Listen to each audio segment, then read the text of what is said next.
هذا المهرجان ديال حزب الاستقلال. اولا محمد البريشي كاتب اقليمي لحزب الاستقلال لاقليم قرسيف، ورئيس مجلس اقليمي لاقليم على اقليم قرسيف، ونائب اول للمجلس البلدي لمدينه قرسيف. كيجي هذا السياق ديال المهرجان الخطابي او المهرجان التواصلي ديال الامين العام لحزب الاستقلال والوفد المرافق له باللجنه التنفيذيه في سياق الدفع بعجله التنميه لهذا الاقليم. ما نرجعش بك شويه للوراء، وان انا كنت كنحضر واحد المنصب ديال البرلمان من 2002.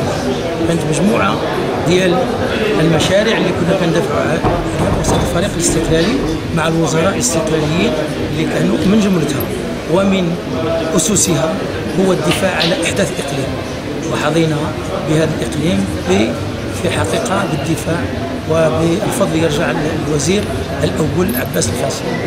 انطلاقا من هذا الانطلاق وانطلاقا من المشاريع اللي تبرمجت من خلالنا في الفريق الاستقلالي للوحده والتعادليه في البرلمان والوزراء اللي كانوا عندنا من طبيعه الحال، وجات العام هذا. ولكن اهم حاجه اللي جمع هذا الشيء كله هو التحالف القوي لاخواننا في السياسيين في محليا. وجاء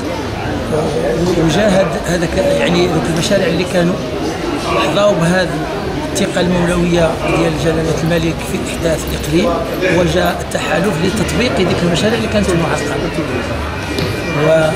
وجاء في الحقيقه شخص عامل في شخصه انسان اللي هو باغي الدفع بهذه العجله، وكان بتنسيق وتعايش جدي مع المنتخبين لا في المجلس البلدي وعلى الصعيد الاقليمي. والحقيقه كل يرى انه قرسيف نهض القفزه.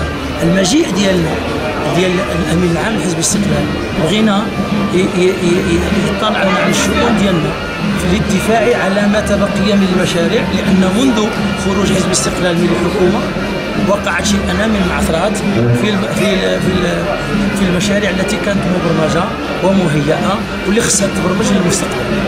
وشكرا. مفتش اقليمي حزب الاستقلال، الزياره ديال الامين العام لهذه المنطقه اتت بالحاح كبير من طرف المناضلين والمناضلات الاستقلاليين، بما في ذلك جميع دوالب حزب الاتحاد العام للشغالين المرأة الاستقلاليه والشبيبه الاستقلاليه. وهذه الزياره ما هي الا اهتمام وضخ دماء جديده في المناضل الاستقلالي، كتدخل كذلك في اطار النضال القرب اللي كيقوم به الاستاذ حميد الشرباط.